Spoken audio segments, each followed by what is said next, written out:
할렐루야. 그의 성소에서 하나님을 찬양하며 그의 권능의 궁창에서 그를 찬양할지어다. 아멘.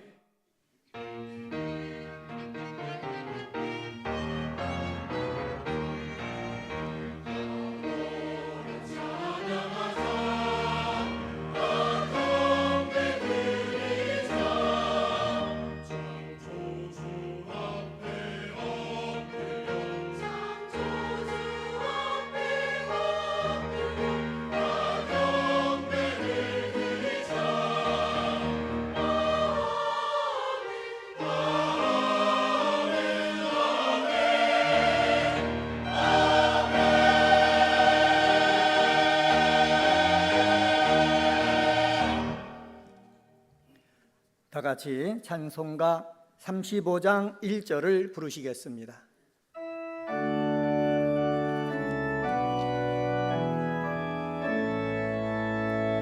큰 영화로신 주 이곳에 오셔서 이 모인 자들로 주 백성 삼으사 그 중에 항상 계시고 그 중에 항상 계시고 큰 영광 나타내소서.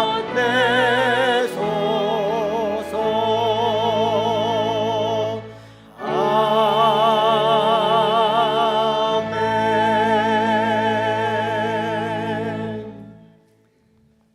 지난 한 주간을 돌이켜보며 간절한 마음으로 참회의 기도를 다 함께 드리겠습니다. 아버지, 나왔습니다. 증만하며 믿음으로 하려고 했지만 그러지 못한 것이 있음을 고백을 합니다. 주여, 도와주시옵소서.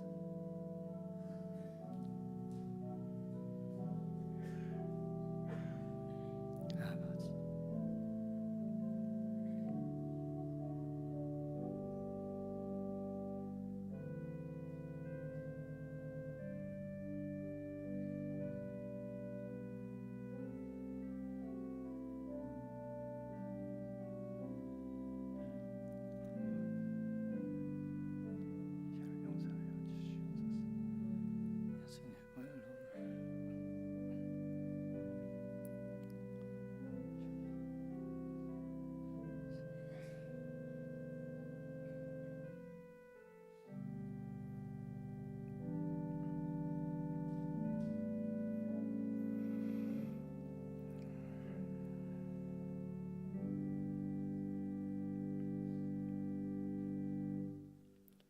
전엔 악한 행실로 멀리 떠나 마음으로 원수가 되었던 너희를 이제는 그의 육체의 죽음으로 말미암아 화목하게 하사 너희를 거룩하고 흠없고 책망할 것이 없는 자로 그 앞에 세울 것이니라.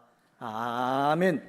성시 교독은 교독문 98번 어버이 주일입니다. 성시 교독은 교독문 98번 어버이 주일입니다. 내 부모를 공경하라.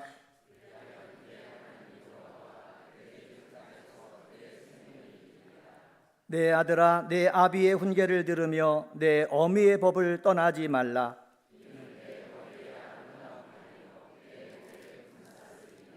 너를 낳은 아비에게 정종하고 내 늙은 어미를 경히 여기지 말지니라. 자녀들아, 주 안에서 너희 부모에게 순종하라. 이것이 옳으니라.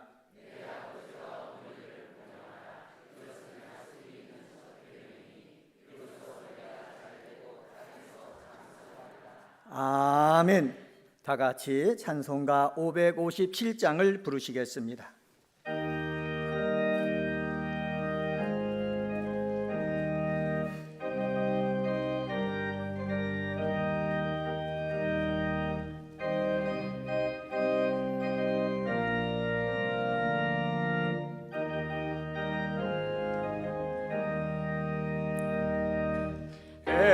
에덴의 동산처럼 높게 열아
까만 밤 비추시며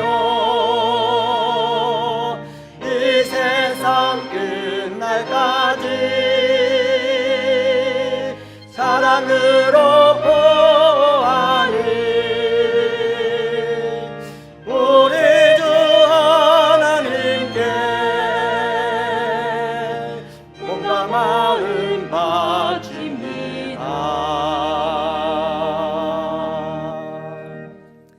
김성중 장로님께서 기도하시겠습니다.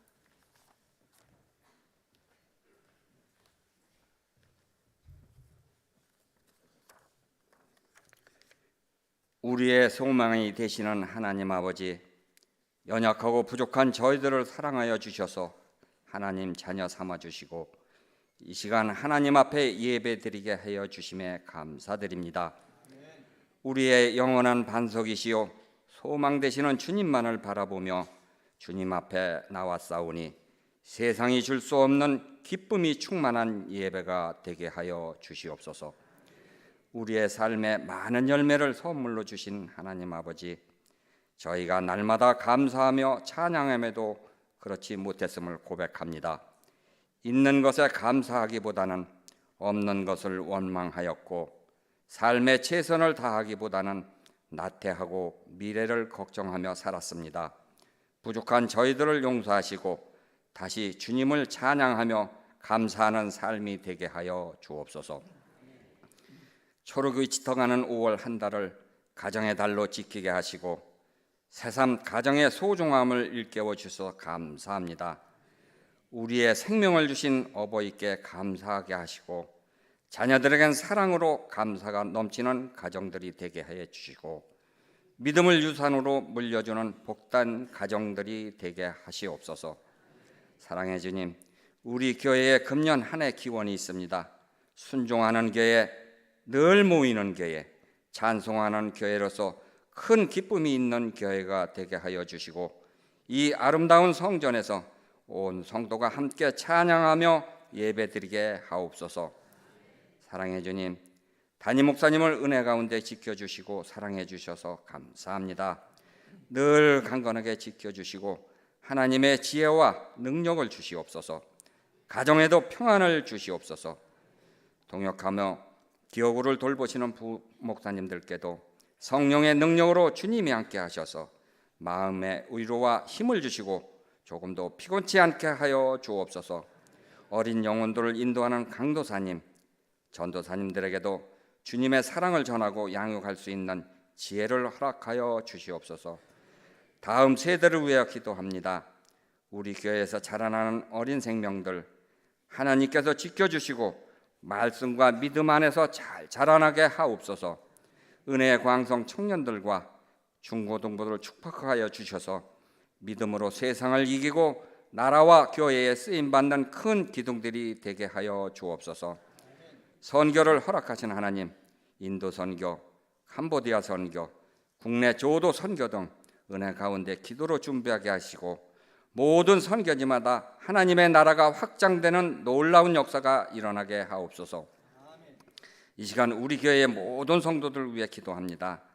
어려운 경제로 인하여 세상 일이 힘들어도 절망하거나 좌절하지 않게 하시고 주님을 의지하며 새 힘을 얻는 성도들이 되게 하셔서 어떤 환경 가운데서도 믿음이 흔들려 실족하지 않게 하여 주옵소서.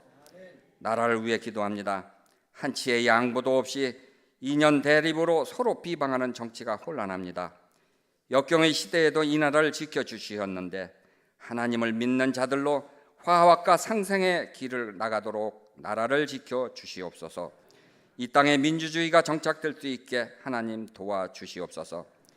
이 시간 주님의 말씀을 들고 목사님께서 단위에 쓰셨사오니 생명의 복음을 힘있게 증거하실 수 있도록 인도하여 주옵소서. 정성껏 준비한 가브리엘 찬양대 찬양을 기뻐 받아주시옵고 이 찬양을 듣는 우리에게는 한없는 은혜가 되게 하여 주옵소서. 성전 곳곳에서 마음을 다하여 예배를 돕는 손길들을 기억하여 주시고 저들의 헌신과 봉사를 통하여 이 예배가 더욱 주님께 큰 영광 돌리는 예배가 되게 하시옵소서. 살아서 역사하시는 예수 그리스도의 이름으로 기도드립니다. 아멘.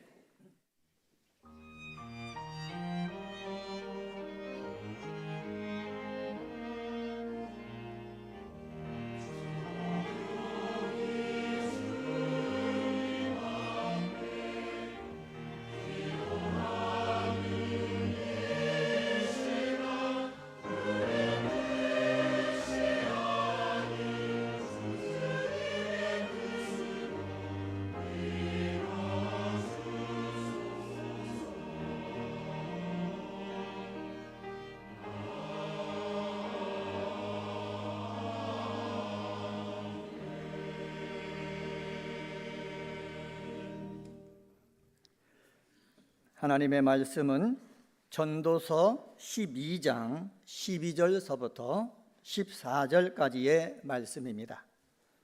구약 성경 961쪽입니다. 하나님의 말씀은 전도서 12장 12절서부터 14절까지의 말씀입니다. 내 아들아, 또 이것들로부터 경계를 받으라. 많은 책들을 짓는 것은 끝이 없고 많이 공부하는 것은 몸을 피곤하게 하느니라.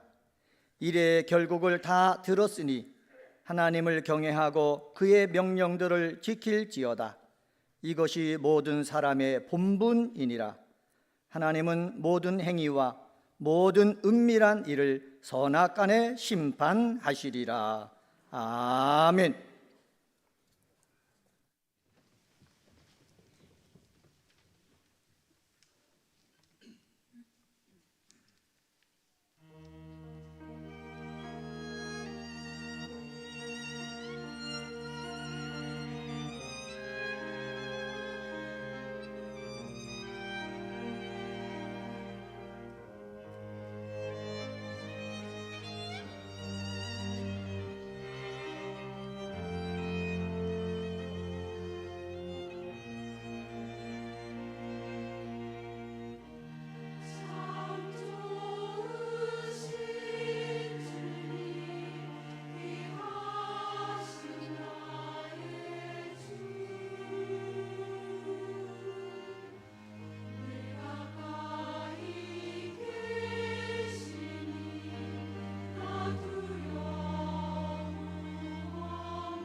아멘.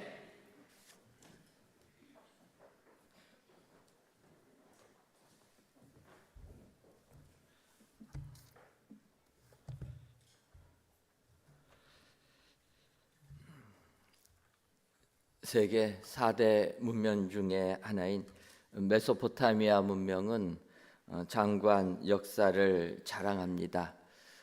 특히 1800년대 고고학자들이 토판을 발견하면서부터 이 역사는 더 올라가게 되어서 지금은 많은 학자들이 이 메소포타미아 문명은 기원전 8000년까지 바라보는 이런 학자들이 생기고 있습니다.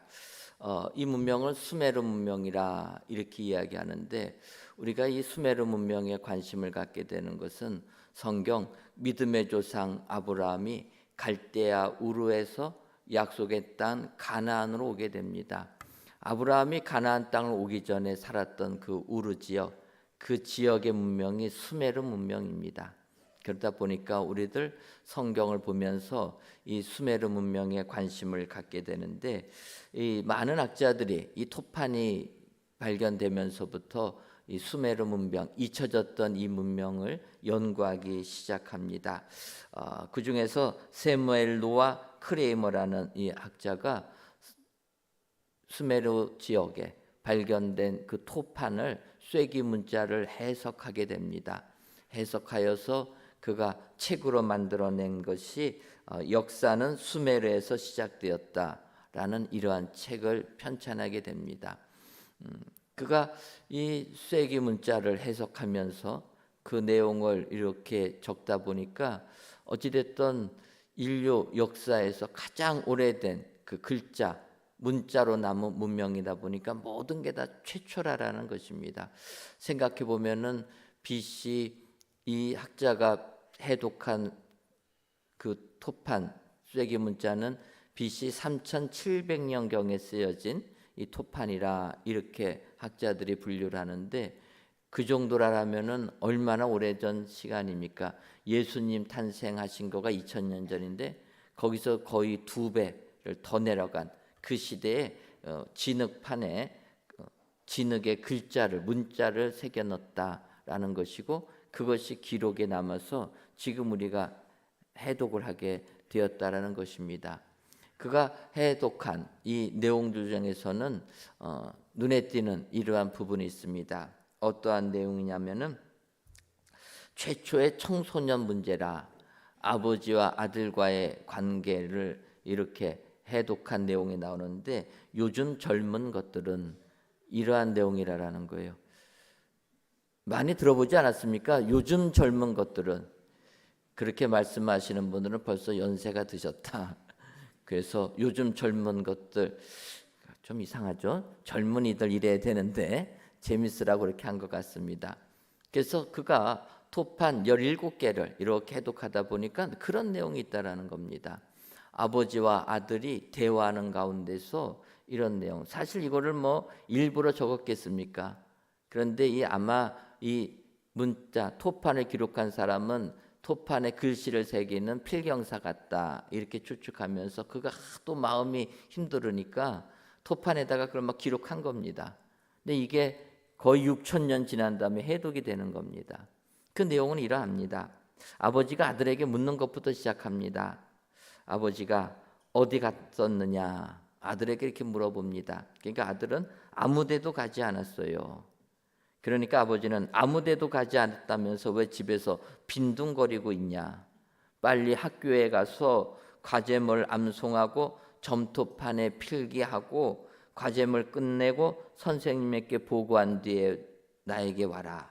그리고 거리 방황하지 말고 빨리 와라. 내가 한 말을 알아듣겠느냐? 한번 말해봐라. 그 아버지가 그 6000년 전에 한 이야기입니다. 쫙 잔소리를 하고 말해봐라. 그랬더니 이 아들도 당연합니다. 알아요. 하지만 나중에 말할게요. 그러니까 아버지가 얘기합니다. 지금 말해봐라. 그러니까 이 아들이 뭐라고 합니까? 나중에 말할게요. 그러니까 아버지가 어떡합니까? 화가 나서 어서 말해. 그러니까 아들이 그제서야 앵무새같이 얘기합니다. 이러고 하라고 했다.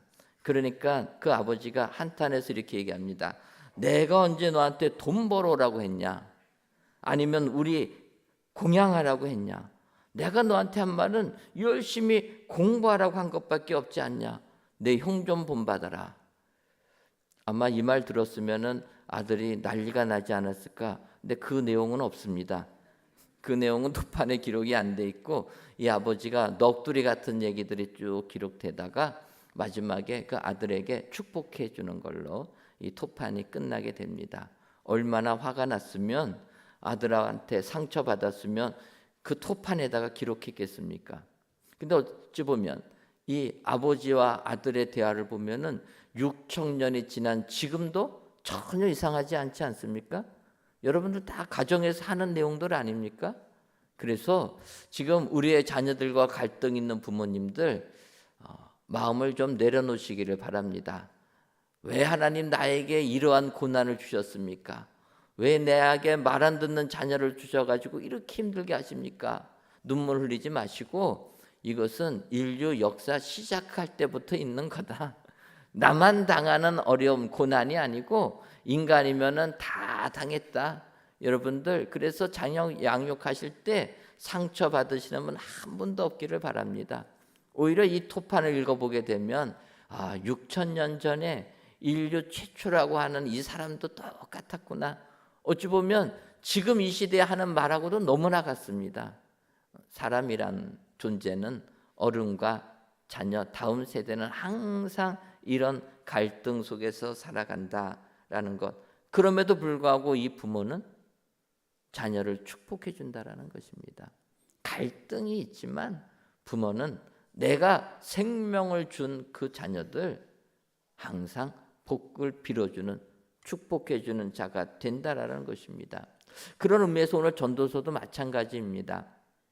전도서 우리가 아는 대로 솔로몬이 마지막에 그가 죽기 직전에 어찌 보면 유언과 같이 기록한 것이 전도서입니다. 그래서 전도서 우리가 아는 대로 다 뭐라고 얘기합니까? 헛되다는 걸 얘기하는 거예요. 그리고 이제 전도서의 마지막 12장 오늘 본문 12절을 보면 이렇게 얘기합니다. 상반절에 내 아들아 또 이것들로부터 경계를 받으라. 전도서를 쭉 설명하고 12장 12절에 이렇게 얘기합니다. 내 아들아 또 이것들로부터 경계를 받으라. 근데 이렇게 갖고는 잘 느낌이 안 옵니다. 근데 이 구절을 새 번역에서는 이렇게 번역합니다. 한마디만 더하마 나의 아이들아 조심하여라. 전도서 마지막을 얘기하면서 그 솔로몬이 이야기하는 게 한마디만 더 하겠다라는 거예요. 그러지 않습니까? 우리 어른들이 자녀들을 훈육할 때 쫙 얘기하고 끝난 줄 알고 집에 알았으면 네 방에 들어가라 해놓고 어떡합니까? 또 말하지 않습니까? 솔로몬도 마찬가지라는 거예요. 전도서 1장부터 쭉 얘기하고 끝난 줄 알았는데 한마디 더 하겠다라는 것입니다. 그래서 어찌 보면 이 부분이 전도서의 결론과 같은 부분이다. 그래서 오늘 이 시간 솔로몬이 내 아들아 다음 세대에게 한마디 더 말하는 강조하는 게 무엇인가 살펴보시고 오늘도 하나님께서 우리에게 이와 같은 말씀을 권하신다 기억하시고 이런 삶을 사셔서 세상 승리하시는 은혜의 모든 성도님들 되시기를 주님의 이름으로 축원합니다. 그렇다면 생명을 준 자녀들에게 마지막 한마디 솔로몬이 더한 것은 무엇입니까? 먼저는 몸을 피곤하게 하지 말라라는 이야기라는 것입니다. 오늘 전도서 12장 12절 보면 내 아들아 또 이것들로부터 경계를 받으라. 많은 책을 짓는 것은 끝이 없고 많이 공부하는 것은 몸을 피곤하게 하느니라. 솔로몬은 지혜의 대명사 아닙니까? 그가 엄청난 양의 책을 기록한 사람입니다. 박학다식해서 모든 것에 이름을 지어주고 그것에 의미를 부여한 사람이 솔로몬입니다. 그렇게 많이 연구하고 기록한 솔로몬이 이야기하는 겁니다. 많은 책들을 짓는 것은 끝이 없다. 그래서 많이 공부하는 것은 몸을 피곤하게 한다. 바꿔 말하면 몸을 피곤하게 하지 말라라는 거예요. 사실 우리가 여러분 공부하는 거 좋아하시는 분 계십니까? 공부는 다 싫어합니다. 제가 공부 좋아하게 생겼습니까? 예, 웃지요. 네, 저도 공부 별로 안 좋아했습니다.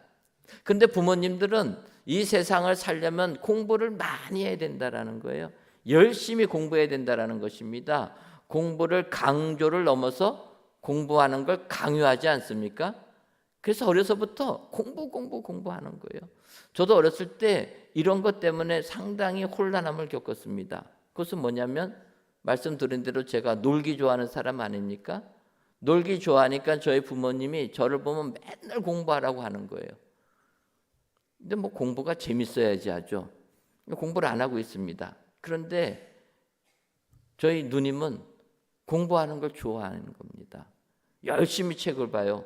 그러면 저희 부모님이 우리 누님한테는 뭐라고 얘기하냐면 불 끄고 자라라는 거예요. 공부하지 말고 자라고 하는 겁니다. 저희 누님은 불 끄고 자라고 하면 불 켜면 혼나니까 입을 뒤집어 쓰고 그 안에서 후레쉬 켜고 공부하는 사람입니다. 그러니까 불 끄고 자라고. 저는 공부만 하라고 그러고. 그러니까 어렸을 때 헷갈렸어요. 누님을 보면 자라고 하는데 저를 보면 공부하라고 해야 되는데 제가 어느 장단에 발을 맞춰야 될까 헷갈렸습니다. 근데 그 부모님이 그렇게 하는 게 무엇입니까? 공부는 해야 되는 것 아닙니까? 그런데 몸을 상해서까지 공부하지 말라라는 겁니다. 더 중요한 것은 건강이라는 거예요. 건강을 잃어버리면 모든 것을 다 잃어버리기 때문에 건강 잃을 만큼 욕심내서 공부하지 말라라는 것입니다. 건강이 우선한다라는 거예요. 왜냐? 내가 생명을 준 자녀이기 때문에 내 자녀들은 생명을 유지해야 된다라는 거예요. 생명을 유지하려면 건강해야 되지 않습니까? 그러니까 부모가 원하는 것은 건강하라는 거예요. 생명을 유지하라는 것입니다. 여러분, 하나님도 우리에게 그렇게 요구하시는 줄 믿습니다. 생명을 유지하라는 거예요. 세상 삶이 아무리 힘들고 어려워도 세상 생명을 유지하는 것, 그것이 하나님이 원하시는 거라는 겁니다. 최근 미국 텍사스주 댈러스 외곽 한 프리미엄 아울렛에서 총기 난사 사건이 있었습니다. 추정하기로는 인종 혐오주의자가 그냥 무차별로 총격을 가해서 8명이 사망하고 부상을 당한 이런 총기 사고입니다. 그런데 그 8명 사망자 가운데서 3명의 한인이 사망을 했다. 이러한 기사를 보면서 너무나 마음이 무겁고 또 제가 목회했던 그 옛날 시절이 떠올랐습니다. 저는 안수받자마자 시카고에서 목회를 시작했습니다. 그러니까 여러분 경험이 없다 보니까 젊은 목사가 목회를 한다라는 것 어려웠습니다. 그래서 힘들다고 교회 떠나겠다고 얘기하면 성도님들이 제 방 서재에 가가지고 제 짐을 다 싸가지고 자기 집으로 가져가 버렸습니다. 왜 가져간다고 했더니 떠나지 말라라는 거예요. 책이 자기 집 서재에 있으니까 가지 말라고. 그렇게 사랑받으면서 목회를 시작한 사람입니다. 그러다가 제가 더 많이 좀 공부 좀 하고 오겠다고 배우겠다고 한국을 가야 되겠다고 하니까 또 흔쾌히 보내주신 그런 성도님들이셨습니다. 이렇게 성도님들의 사랑을 받으며 목회 생활을 할 때 목사로서 새벽마다 기도하는 것은 우리 성도님들 하나님께서 안전하게 지켜달라는 것, 그것이 이민 목회자의 첫째 기도라는 것입니다. 미국에서의 삶은 너무나 힘듭니다. 총기가 규제가 안 되기 때문에 언제 어떻게 총기 사고를 당할지 아무도 예상을 못합니다. 그러니까 그들의 삶을 생각하면서 하루하루를 피말리는 삶을 사는 그 현실이기 때문에 그런 삶을 살 수밖에 없는 성도님들을 위하여서 기도하는 것밖에 없었다라는 것입니다. 이번 총기 사건을 보니까 또 그 옛날 제가 섬겼던 같이 신앙생활했던 성도님들이 떠오르니까 정말 마음이 무거워집니다. 천국에서 지금은 못 만난 지 20년도 더 돼서 어떻게 잘 살고 계실까? 천국에서나 다시 만날까? 그런 아쉬움 속에서 또 그렇게 이민자의 고단한 삶을 사는 그들 응원하면서 기도하게 되었습니다. 이번 텍사스에서 총기 사고로 한인이 3명 사망했다 보도가 나오는데 그것은 한 가족이었다라는 겁니다. 아버지와 아내 그리고 2 아들들이 아울렛을 방문했는데 장남되는 6살 난 아들 생일 선물 받은 그 옷이 맞지가 않아가지고 그 옷 교환하러 갔다가 거기서 총기 사고를 당한 겁니다. 보도를 보니까 그들은 이민 2세들로서 남자는 변호사로서 여자는 치과 의사로서 또 자리를 잘 잡은 이런 분입니다. 또 교회에서 열심히 봉사하는 믿음의 가정이기도 합니다. 그런데 그런 가정이 이 총기 난사 사건으로 3명이 사망했다라는 거예요. 장남도 총을 어깨에 맞았습니다. 그래서 총 맞고 급하게 수술하고 이렇게 회복이 되니까 그 6살 난 아이가 이야기하는 겁니다. 내가 살아난 것은 엄마가 나를 감싸줬기 때문이다. 그래서 그 엄마는 그 총기 남사범의 총에 의해서 습사를 하게 되고 그 어머니가 감싸줬던 아들, 그 아들은 어깨만 총알을 맞고 살아났다라는 것입니다. 이것이 세상 부모가 자녀를 사랑하는 모습이라는 겁니다. 어느 부모가 내 자녀 살리기 위해서 자기 생명 안 바치는 부모가 어디 있습니까? 이것이 부모님의 사랑이라. 하나님의 사랑도 마찬가지인 줄 믿습니다. 죽을 수밖에 없는 우리를 구원하기 위하여 예수님을 십자가에 죽이지 않았습니까? 예수님의 죽으심을 통해서 우리가 영생의 축복, 생명을 얻게 된 줄 믿습니다. 이게 하나님 아버지의 사랑이라는 겁니다. 부모님들은 자녀들이 생명 유지하기를 원한다. 우리는 항상 이 말씀, 솔로몬 몸을 피곤하게 하지 말라, 건강하게 생명 유지하며 살아라, 이 말을 기억해야 될 줄 믿습니다. 이 말씀은 하나님이 우리에게 해주시는 말씀인 줄 믿습니다. 요즘 시대가 힘들다 보니까 많은 사람들이 세상에서 실패하고 세상에서 낭망하면 잘못된 선택을 한다라는 거예요. 우리를 낳아주신 부모님은 절대로 그걸 원하지 않는다. 차라리 내가 희생할지라도 내 자녀는 생명 유지하기를 원하신다. 부모님을 생각한다면 우리는 이런 잘못된 선택을 하면 안 된다라는 것입니다. 부모에게 효도하는 것 여러 가지가 있지만 우리 부모는 자녀를 위하여서 생명 바치는 분이라. 우리 부모의 원함은 자녀들이 건강하게 사는 것을 원하는 것이라. 여러분 기억하시고 오늘도 부모의 은혜를 기억한다라면 이 세상 육신의 건강함을 노력하는 여러분 되시기를 바랍니다. 건강한 삶을 사는 것, 그래서 육신을 피곤하지 않게 하는 것, 이것이 부모에게 효도하는 것이고 하나님께 순종하는 것이라 기억하시고 이런 은혜의 삶을 사시는 저와 여러분들 되시기를 주님의 이름으로 축원합니다. 다음으로 한마디만 더 아마 솔로몬이 한 이야기는 하나님을 경외하라라는 것입니다. 전도서 12장 13절을 보면 일의 결국을 다 들었으니 하나님을 경외하고 그의 명령들을 지킬지어다. 이것이 모든 사람의 본분이니라. 솔로몬은 일의 결국을 다 들었으니, 바꿔 말하면 결론은, 모든 일의 과정 속에서 결론은 하나님을 경외하라. 이게 결론이라는 것입니다. 솔로몬은 그의 인생을 거의 다 살았을 때 이렇게 경험 속에서 이 말을 할 수 있는 사람이 되었다라는 것입니다. 아시는 것처럼 솔로몬은 어려서 이스라엘의 왕이 되었을 때 하나님 잘 섬겼습니다. 그러다가 이방 여인들과 결혼하면서 그 아내들의 말에 마음이 흔들려서 나이가 들면 들수록 하나님을 떠난 사람이 되었다라는 겁니다. 그러다가 이제 그가 죽기 직전에 마지막 전도서를 기록하면서 다시 하나님께 오는 것을 이야기하는 것입니다. 자기의 굴곡진 삶, 신앙의 굴곡진 여정을 알기 때문에 솔로몬이 마지막에 다음 세대에 권하는 이야기입니다. 결론은 하나님 경외해야 된다. 세상 살면서 하나님을 경외하는 것, 결론이 중요하다라는 것입니다. 예를 들면 우리나라 안방 드라마가 있습니다. 안방 드라마 내용들이 주로 어떤 내용입니까? 안방 드라마, 여성들이 보는 안방 드라마의 내용들은 주로 불륜, 뭐 이런 겁니다. 출생의 비밀, 뭐 이런 내용들인데, 그런데 그 내용들이 작가들이 그 작품을 썼을 때하고 결론은 항상 다르다라고 얘기합니다. 왜 달라집니까?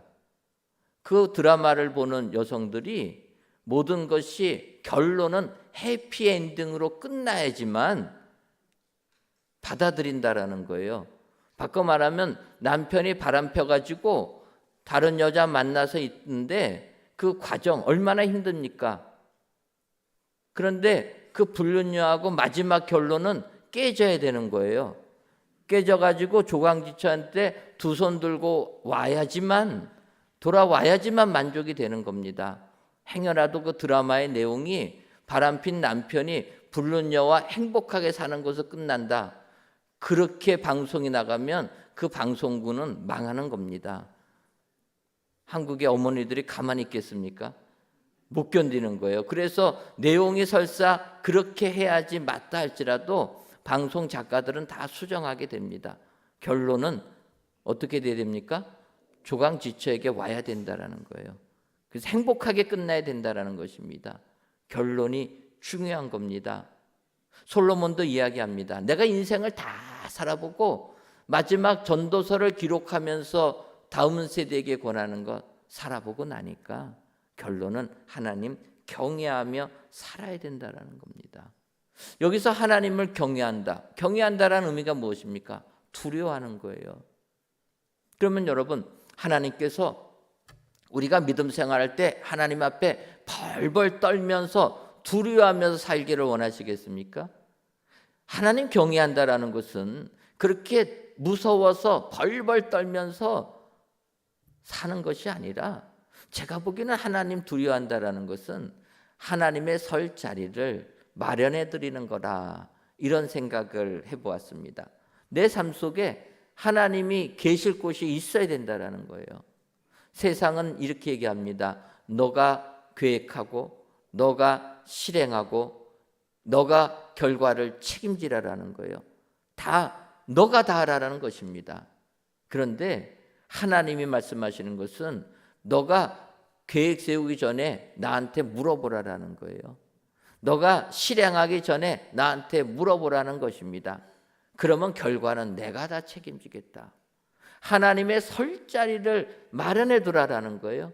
이게 하나님을 두려워하는 자고 하나님을 경외하는 자 아니겠습니까? 여러분, 믿음 생활하면서 하나님 경외하시는 저와 여러분 되시기를 주님의 이름으로 축원합니다. 내가 주인 되지 말고 주님을 내 안에 모시는, 그래서 진정으로 하나님을 경외하는 은총의 성도님들 되시기를 주님의 이름으로 축원합니다.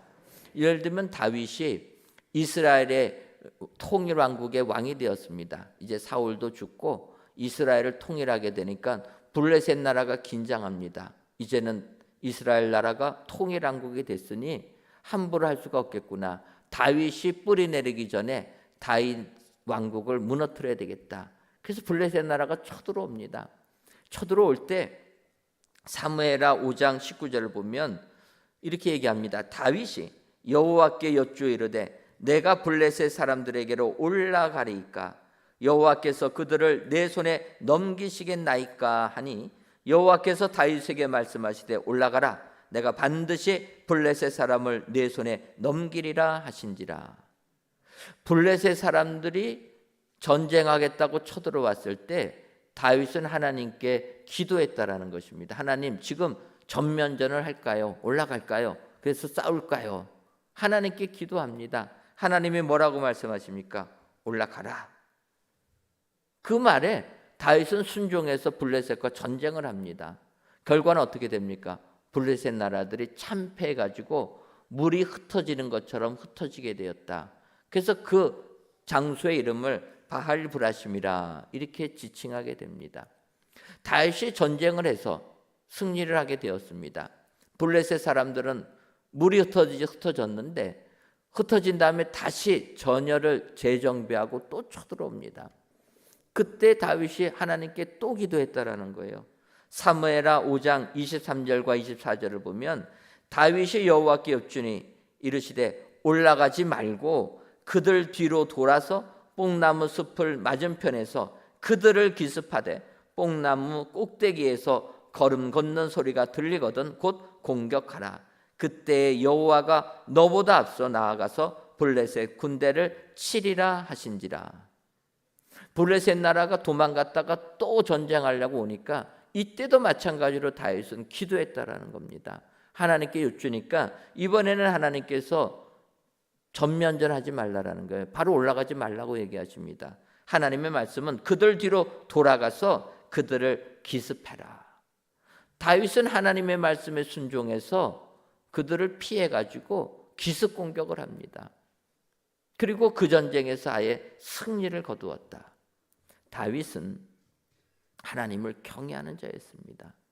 하나님의 설 자리를 내 삶에 그대로 다 놔뒀다라는 겁니다.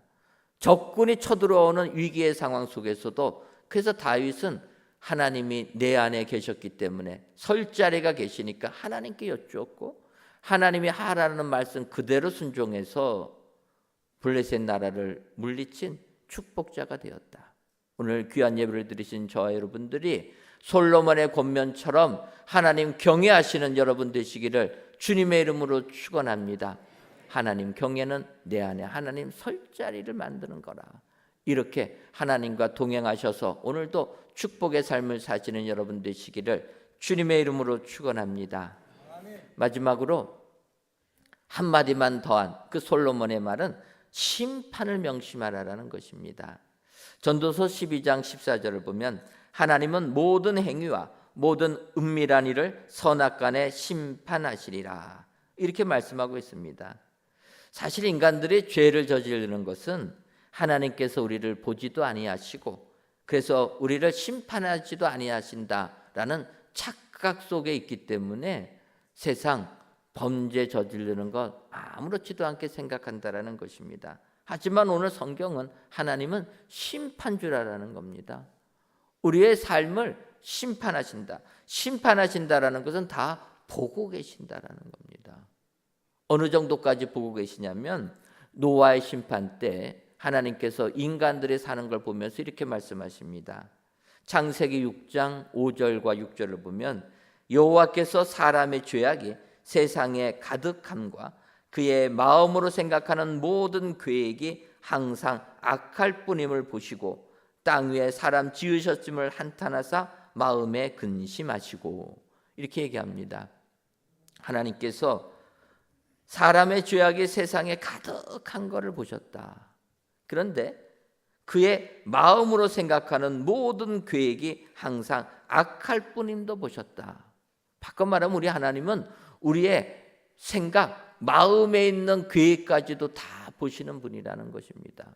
사람들은 눈에 보이는 것만 보게 됩니다. 행동으로 나타나는 것까지만 봅니다. 그 세상에서도 행동으로 저지른 것만 죄를 묻습니다. 마음에 있는 것은 죄를 절대로 묻지 않습니다. 그런데 오늘 성경을 보면 우리 하나님은 우리의 마음까지도 보신다라는 거예요. 그의 마음으로 생각하는 모든 계획이 항상 악할 뿐임을 보시고 홍수를 통해서 그들을 다 심판하셨다라는 것입니다. 우리는 심판을 명심해야 될 줄 믿습니다. 하나님은 우리의 생각까지도 다 보시는 분이라. 그래서 우리가 마음부터 거룩한 삶을 살아야 될 줄 믿습니다. 마음부터 하나님 앞에 바른 삶을 살아야 될 줄 믿습니다. 하나님 안 보신다고, 하나님은 내 마음 모르실 거라고 악한 생각을 하는 것 하나님이 다 심판하신다라는 겁니다. 예수님께서는 누가복음 17장 27절에서 노아 홍수의 시대를 이렇게 얘기합니다. 노아가 방주에 들어가던 날까지 사람들이 먹고 마시고 장가들고 시집가더니 홍수가 나서 그들을 다 멸망시켰으며 노아의 방주시대 그들 그 악한 것이 뭐냐? 그냥 이것만 갖고 살았다라는 겁니다. 먹고 마시고 장가들고 시집가는 거. 세상에서는 이렇게 살라고 얘기합니다. 이렇게 사는 게 뭐가 잘못됐다라는 거예요. 먹고 마시고 장가가고 시집가는 게 뭐가 잘못됐느냐? 근데 하나님은 이것이 잘못됐다라는 것입니다. 왜 그렇습니까? 하나님을 알아야 된다라는 거예요. 한 번 죽는 것은 사람에게 정하신 것이요, 그 외에는 심판이 있다고 얘기하지 않습니까? 하나님을 알고 하나님을 믿어야 한다라는 것입니다. 믿음 생활 승리하는 것이 거룩한 삶을 사는 거지, 세상에서 말하는 그대로 먹고 마시고 장가가고 시집가는, 사고 팔고 이것만 하는 것은, 이것은 바른 삶이 아니라는 것입니다. 하나님이 말씀하시는 것은 세상과 다르습니다. 오늘 솔로몬이 인생을 다 살지 않았습니까? 세상의 북이라는 북이 영화 다 누렸습니다. 쾌락이란 쾌락을 다 누렸습니다. 나라는 가장 부강했습니다. 그런 솔로몬이 마지막 인생의 결론으로 다음 세대를 위하여서 한마디 더 한 거가 심판을 기억하라라는 거예요. 하나님은 평가하신다라는 것입니다. 그래서 우리는 항상 하나님 앞에서 삶을 살아야 될 줄 믿습니다. 하나님의 심판을 기억하지 않으면 사람은 당자해진다라는 거예요. 사람은 세상에만 관심을 갖게 된다라는 것입니다. 하나님의 평가를 기억하면 하나님을 의식하고 하나님 앞에서 바른 삶을 살게 될 줄 믿습니다. 오늘 귀한 예배를 드리시는 저와 여러분들, 솔로몬의 이 말은 하나님께서 이 시대를 살아가는 우리들에게 해주시는 말씀이 되는 줄 믿습니다. 진정 솔로몬이 한 그 권면의 말씀, 우리 건강한 삶을 살아야 될 줄 믿습니다. 하나님만을 경외하며 살아야 될 줄 믿습니다. 그리고 심판이 있음을 명심해서 하나님 앞에 거룩한 삶, 주님과 동행하는 축복의 삶을 사시는 저와 여러분들 되시기를 주님의 이름으로 축원합니다. 기도하겠습니다. 하나님, 화창한 5월 거룩한 주일을 맞이하여 이 시간 성전에서 또는 각 예배 처소에서 귀한 예배를 드리게 하시니 감사합니다. 이 예배를 기뻐 받아 주옵시고 모든 예배자들 위해 아버지의 사랑이 충만케 하여 주옵소서. 이 시간 내 아들아 한마디만 더하마라는 제목으로 말씀을 주시니 감사합니다. 노새완 솔로몬 왕이 유언처럼 내 아들아 한마디만 더하마 했던 것은 몸을 피곤하게 하지 말고 하나님을 경외하고 심판을 명심하라임을 기억하여 우리에게 생명 주신 부모님께 감사하고 하나님께 순종하는 은혜의 모든 성도님들 되게 하여 주옵소서. 예수님의 이름으로 기도하옵나이다. 아멘.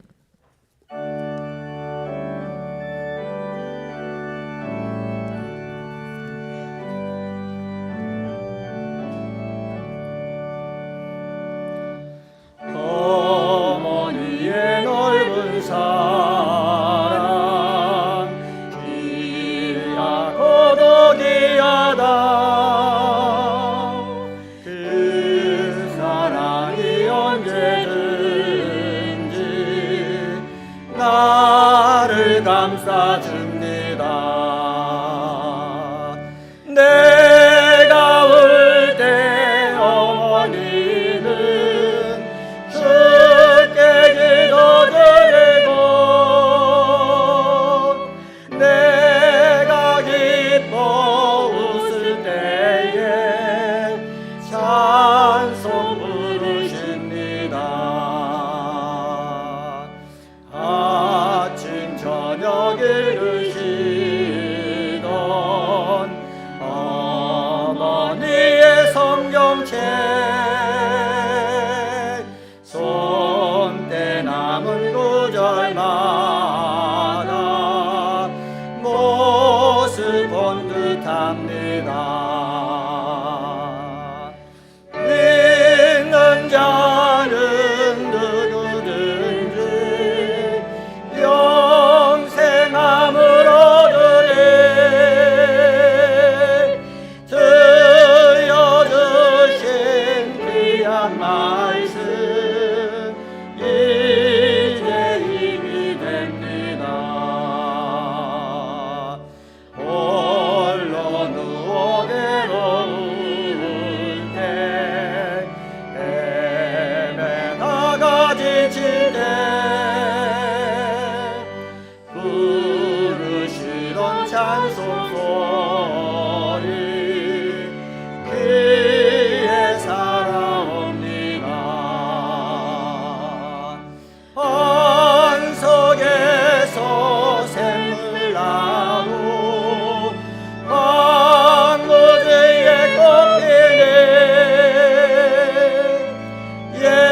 하나님, 이 시간 너는 내 떡을 물 위에 던져라 여러 날 후에 도로 찾으리라는 전도서의 말씀을 의지하여 하나님께 귀한 예물들을 바칩니다. 드려지는 이 모든 예물들을 흠양하여 주시고 드리는 손길 위에 하나님께서 부어주시는 축복이 임하게 하여 주옵소서. 그러기 위해서는 먼저 내 떡을 물 위에 던지라 명하셨사오니 먼저 하나님께 드리는 저희들, 세상을 향하여 먼저 베푸는 저희들이 되게 하여 주옵소서. 그리하여 여러 날 후에 도로 찾게 되는 축복도 넘쳐나게 하여 주옵소서. 더 나아가 하나님께서 우리에게 채워주시는 축복은 우리 생각 너머에 있는 큰 축복인 줄 믿사오니 하나님께서 채우셔서 이 세상 풍족하게 살아가는 저희 모두가 되게 하여 주옵소서. 예수님의 이름으로 기도하옵나이다. 아멘. 이 시간 옆에 분들 보시면서 인사 나누도록 하겠습니다. 몸을 피곤하게 하지 맙시다. 한 번 더 인사하도록 하겠습니다. 하나님만 경외합시다. 솔로몬이 한마디 더한 것 기억하시고 진정으로 하늘 아버지께 순종하셔서 하나님께 영광을 돌리시는 저와 여러분들 되시기를 주님의 이름으로 축원합니다. 오늘 새로 등록하신 분 계시는데 잠깐 일어서 주시면 저희가 박수로 환영하도록 하겠습니다. 잠깐 일어서 주시면 감사하겠습니다. 예, 환영합니다. 감사합니다. 끝나시면 저도 만나 주시고 하시면 감사하겠습니다. 오늘은 어버이 주일로 지킵니다. 어버이 주일 저희가 선물을 마련했습니다. 제가 일부 때 만 70세 이상이라고 광고하는 바람에 어쩔 수 없이 70세 이상 되신 분들 선물해 드리도록 하겠습니다. 만 70세 이상 되신 분들은 자리에서 잠깐 일어서 주시면 선물해 드리도록 하겠습니다. 만 70세라고 하니까 안 일어나세요. 그래서 이제 내년부터는 75세로 늘려야 되겠다 생각합니다. 제가 일부 때 실수해서 진행한 거니까 오늘은 실수에 대해서 잠깐 일어났다 바로 앉아주세요. 그리고 선물 받은 어르신들 힘드시니까 자리에 앉아주시면 감사하겠습니다. 만 70세 이상 되신 분들은 잠깐 자리에 일어서 주시고 또 우리가 선물해 드리도록 하겠습니다. 아래층에는 많은 분들이 일어나셨네요.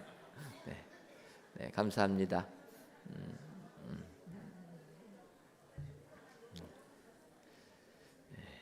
선물을 드리면서도 고민은 됩니다. 이게 70세를 좀 올려야 되겠다. 한 80세로 올릴까요? 어떻게 생각하십니까?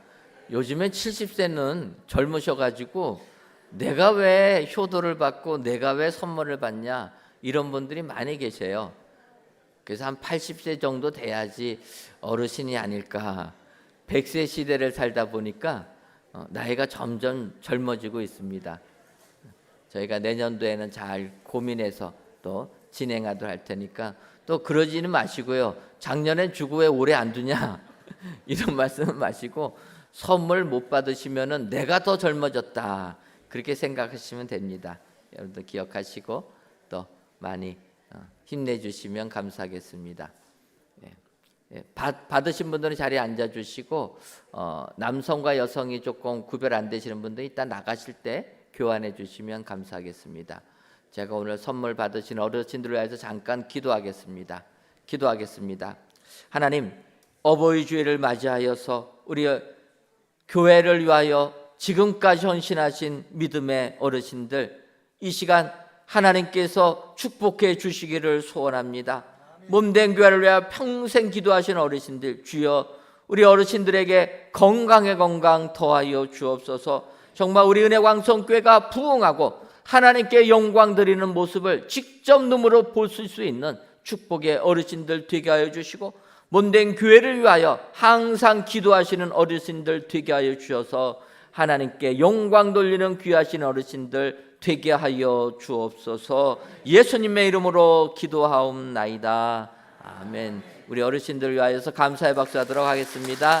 예, 감사합니다. 은혜광성 문화 페스티벌을 진행합니다. 6월 6일 날 진행하는데 여러분들 주보를 참고해 주시고 경품 기증받는다는 것 많이 기억해 주시고 협조해 주시면 감사하겠습니다. 주일부 차량본 모집한다는 것도 둘째 주 여전대 올레와 둘째 주 남성교회가 오늘 오후 1시 오두시 정한 장소에서 모입니다. 다 같이 찬송가 27장 4절을 부르시겠습니다.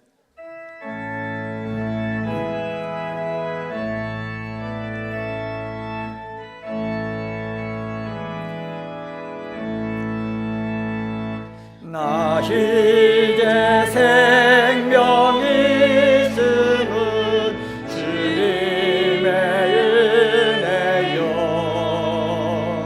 저 사망 권세 이기니 큰 기쁨 넘치네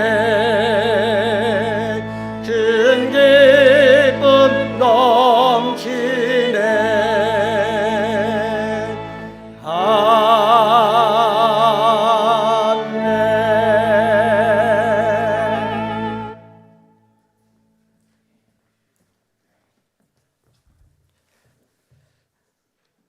이제는 우리 주 예수 그리스도의 크신 은혜와 하나님 아버지의 한량없는 사랑하심과 성령님의 교통하심이 우리를 낳아주신 부모님께 감사하고 하나님 아버지께 순종하기로 다짐하는 사랑하는 은혜광성교회 모든 성도님들 위에와 속한 가정 위에 이제로부터 영원토록 함께 있을지어다. 아멘.